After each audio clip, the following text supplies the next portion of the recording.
Hello everybody, thanks for stopping by the channel again. I appreciate it. Another Screwy Tuesday. Let's have a quick weather report. Here's a little action that happened yesterday, Sunday. As you might know, Northern California has been getting quite a bit of rainstorms, and we had our little event yesterday. Nothing major, but here it is. Well, it's a stormy day here in Northern California, and I'm showing you the base of a large redwood tree. I'll get back further. We lost power in the house, and I thought for sure that guy went over. We had quite a bit of wind. See, a branch blew over here in the yard, and I thought for sure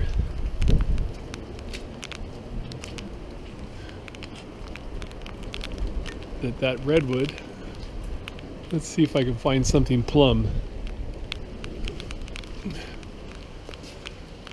You can see it off the edge of the house there. So redwood tree on flat ground doesn't grow at that angle. So I figured today was the day that tree finally went. You can see it's just in poor shape. Well, that wasn't it. There was a loud explosion.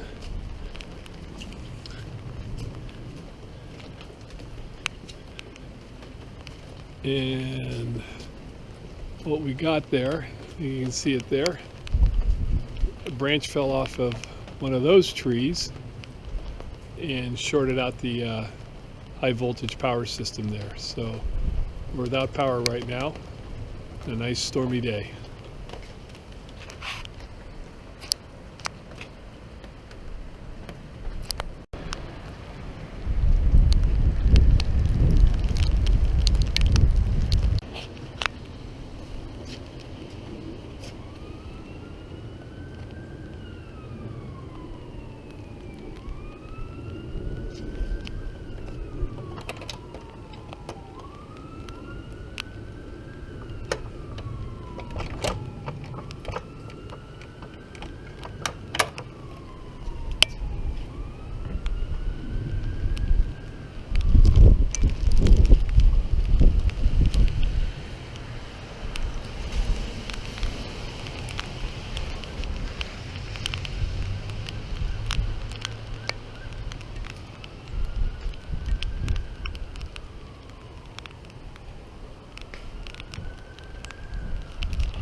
Okay, we're back from that. PG&E came out and got us all powered up again.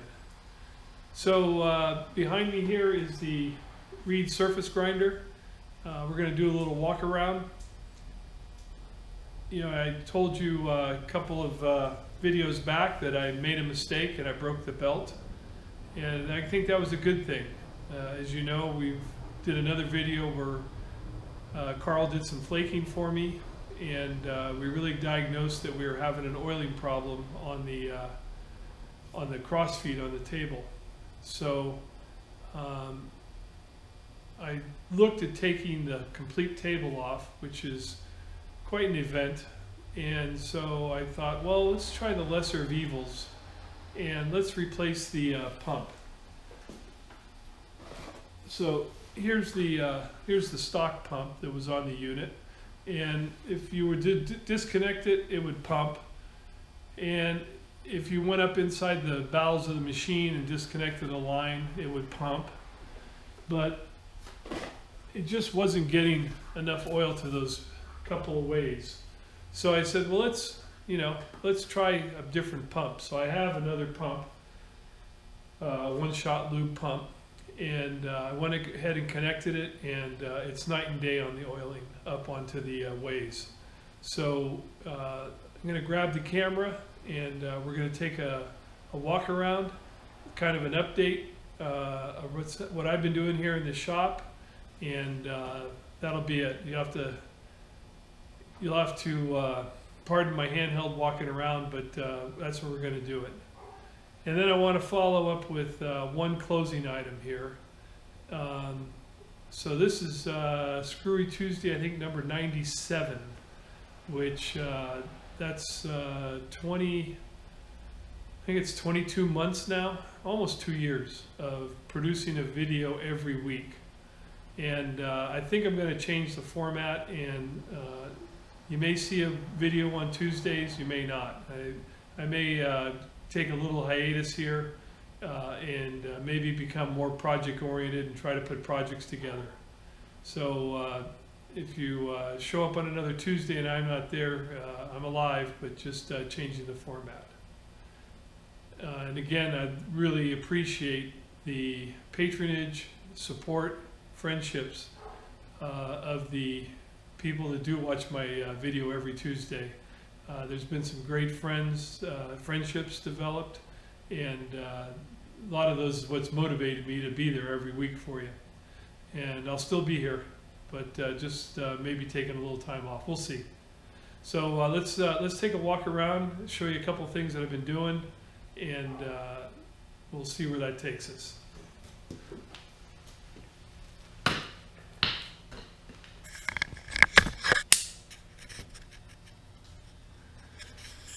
So here we have something for an upcoming video to have a discussion.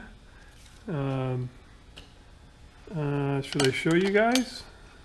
Or do we save it? Maybe we should. I think we're going to save it for another video. We'll do a complete video on it. But it is a Suburban Tool Master Grind. Okay, let's get over to the surface grinder. So you can see I moved it out away from the wall so that I could work on it. And I do have a schematic. I do have a schematic of the oiling system. And the problem I was having was these two oil holes here were the ones that really were not getting good oiling. And a replacement of the pump, which I just have sitting here right now on a piece of wood, that made a heck of a lot of difference.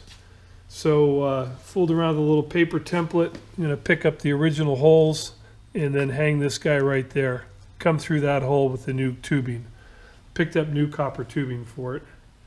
And you can see back here there's an access panel to get up in there.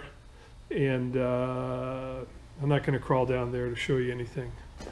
So hopefully my buddy Carl will come over and help me put the table back down on it and be able to get this guy back up and running.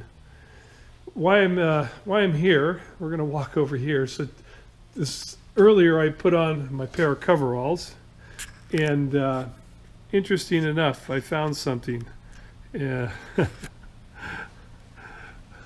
Aussie. Old Bruce Witten. I hadn't found this one of the many flags that he put in my shop. So hello, Bruce, and hope you can visit again next trip to California coming up at the Bash. All you guys, you know, Stan has announced the Bash coming up. I think it's June, sometime in June. Check Stan's channel, and you can get information on it. Oh, did you notice this door can close, and there's no wire running across? Well, I finally did that this weekend, and I've got the panels back closed up again. I know Bruce and Stan gave me crap about having that panel open, but I've ran a new three-phase lead down through the shop and tied up over to the units there. But here's the I've been playing here, and so this is a set of blocks that I picked up off of might have been Jack Hoyne, but they were a little rough, and so I cleaned all these up, so now they're a match set, and I had to paint them blue.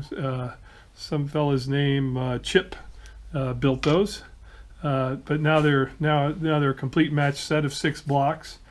And then I had picked up this set of blocks some time ago. The guy that sold them to me for $10. You can see where like that ends unfinished, It was his son's project back 1970s. And he had it, and he had some V blocks that he sold me. He sold me for $10 plus the V blocks, and they all have a little bit of issue. You can see there again where the block really didn't finish up, and I've been measuring, and so I cleaned up one block, and that'll be my master to match.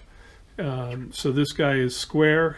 I decided not to chase that little corner, but it's square and parallel and flat. So I've got to start machining the rest of these blocks to match it. These are really nice when you want to do sweeping with an indicator to get them all the same and there's no holes to disturb the sweep of the indicator. Use that typically on the mill in the vise if I want to trim the head on the vise. Trim the head to the vise. Other than that, still got a lot of stuff to clean and put away from the cabinet move here. All right, guys. Well, thanks again for stopping by the Screwy Tuesday, and we'll see you soon.